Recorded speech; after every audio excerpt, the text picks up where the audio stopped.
Good morning, everyone. How's everyone doing? Can you hear? All right. Wonderful. When I was asked to give my testimony, I said absolutely. And I actually called it, you gotta have faith. And you'll know why when I deliver my testimony. To give you a little insight into my religious journey, I came from a long line of Lutherans. I was raised Lutheran, and a child, my parents always took my sister and I to Sunday school.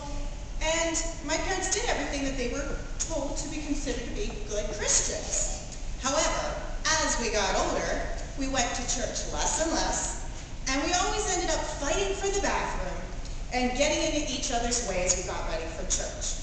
My sister and I would then find ourselves playing tic-tac-toe and hangman as everyone else was worshiping in service.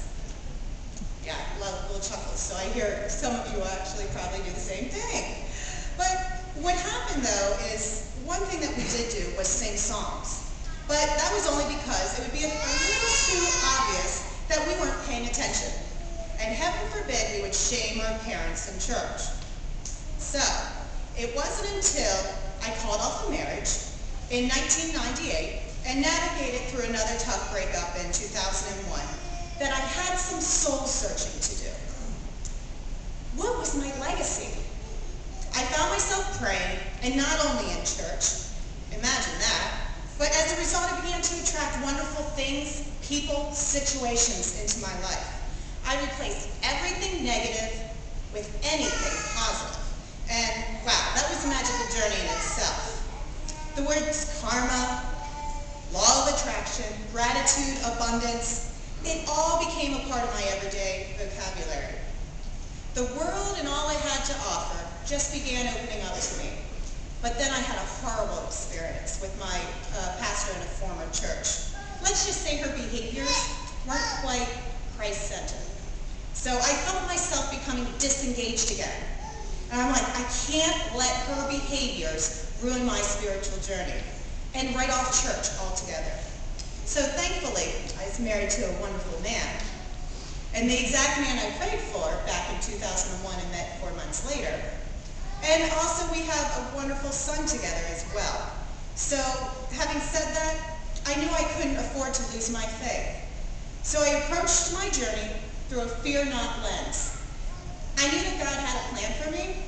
So we recently moved to Westchester and we're in need of childcare. While at swim lessons with my son, a mother suggested the Westchester United Methodist Children's Center. We loved the school, and after attending our first service, we knew the church was right. But God didn't stop working in me there. I put you reap what you sow into overdrive. One person connected me to another, and another, and another. I found myself meeting people that I felt that only special people got to meet. But I tell you right now, we're all special. Because of who God brought into my life and my passion for living my legacy, I've been able to build 3 companies, all having my personal mission to make a difference and be the difference. So, in 2007, I started my internship Gopher. It bridges the gap between schools, businesses, and students. In 2008, I started a motivational speaking company with Dave McGrogan called I Know Living. And most recently, in 2009, I started Legacy Producers, where I help people discover, live, and share their legacy, and which the Last Sermon project is a part of. So, still all while working full-time at Westchester University as their senior internal consultant.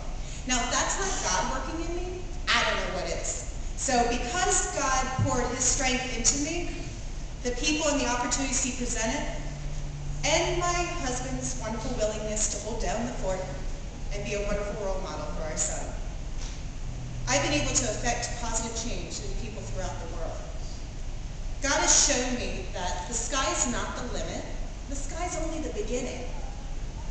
All our legacy is really to shoot for the moon and play around in the stars so we can live our legacy to the nth degree.